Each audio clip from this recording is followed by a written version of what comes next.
Hej og velkommen til DR2 Tema. Vi har i dag fokus på interventionen i Libyen.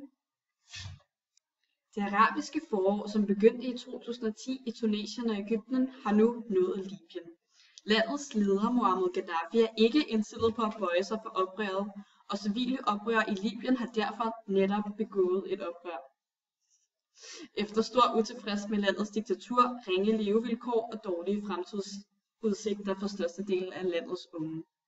Regeringsstyrkerne med Gaddafi i spidsen har derfor begået et overgreb på de civile og truer nu med at lave en massakre i Benghazi, som er oprørernes hovedby. Derfor har FN vedtaget en våbenembargo, og indførslen af en flyveforbudszone over Libyen bliver diskuteret. Derudover bliver det diskuteret, om man skal indføre en bemyndigelse til at hindre yderligere overgreb på civilbefolkningen. Det er altså lykkedes FN's Sikkerhedsråd at vedtage en resolution, der bemyndiger magtanvendelse over for en regering, der truer sin egen befolkning. NATO vil gennemføre operationen med støtte fra en række vestlige lande og enkelte arabiske stater. Her i dag i studiet, der har jeg to mennesker, som ved rigtig meget om emnet. Jeg har for eksempel Kamma Kamsen, som er professor i international politik, og jeg har Mokul Mikkelsen, som er fra Enhedslisten, og vil fortælle noget om, hvorfor Enhedslisten også støtter op om interventionen. Kamma vil gerne starte med at fortælle noget. Ja, jeg vil jo gerne fortælle noget om argumenterne for og imod at gå i krig i Libyen, og jeg starter med argumenterne imod. Den libyske konflikt er jo en borgerkrig, som Vesten vil intervenere i, og det gør vi jo, fordi Gaddafi er blevet for stor en belastning, og fordi olieforsyningerne skal sikres. Det er en militær intervention skal altså ikke være drivkraften for et lands udenrigspolitik, hvilket det er ved at blive for Danmark. Og Dansk Folkeparti har fremsat nogle argumenter for ikke at ville deltage i den her intervention i første omgang. Og de argumenter er, at vi skal altså ikke blande os i konflikter i Mellemøsten, da det gang på gang viser sig at slå fejl. Vi kommer til at hjælpe islamister til magten i de arabiske lande ved at blande os. Herudover så kan man også tale om, at det er hykleri, når tilhængere af militære interventioner siger, at vi går ind for at fjerne diktatorer. For der sidder altså diktatorer andre steder i verden, som vi ikke gør noget ved. Så er der også noget uklarhed med hensyn til interventionens formål. Går vi kun ind for at forhindre et folkedrab, eller vil vi også gerne fjerne Gaddafi helt fra magten?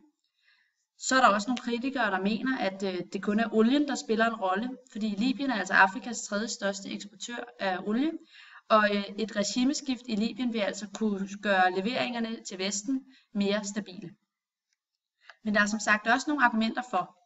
Blandt andet har Gaddafi jo reageret meget voldsommere på det folkelige oprør, som er i Libyen, end man har set det i Tunesien og Egypten. Han har jo med kampfly og lejesoldater fra starten prøvet at nedslagte alle tendenser til oprør. Og derfor så er vi jo nødt til at beskytte civilbefolkningen i Libyen og beskytte menneskerettighederne, og det skal altså vægte højere end hensynet til Libyens suverænitet. Og så hvis ikke vi griber ind, så vil situationen i Benghazi altså også blive en meget blodig affære. Og herudover så er der jo også en FN-resolution i ryggen til den her intervention, og interventionen er også allieret med både den arabiske liga og den afrikanske union, så der er altså ikke tale om et civilisationernes sammenstød. Og nu til et medlem af Enhedslisten, som ellers plejer at være mod brugen af militære midler. Mikkel Mokkelsen. Ja, vores begrundelse til at støtte op om den her intervention i Libyen ligger mere eller mindre i bekymringen for en massakre på civile og på den civile befolkning i Libyen og på FN's opbakning i Libyen.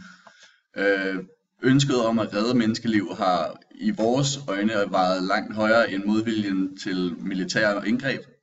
Så derfor har vi valgt at gå ind med den her intervention. Da vi føler, at tilbage i den situation, der var med Rwanda, hvor der ikke blev valgt at gøre noget, var der en hel million, der nåede at dø, før der skete noget i IS. På baggrund af Enhedslistens årsmøde her for nogle år siden, blev der træffet en beslutning om, at vi vil støtte militære aktioner for at forhindre folkemord og andre overgreb på menneskeheden, hvilket har resulteret i vores beslutning i den her situation. En anden ting, der også har haft indflydelse på vores opbakning her, har været FN's egen opbakning inden for det her emne, som har vist en udvikling i, hvordan vi har tænkt os at reagere på det her, fordi det er så stor en situation. For første gang i lang tid er det ikke en amerikansk enegang inden for dette krigsemne. Yes. Farvel. Og tak for i dag.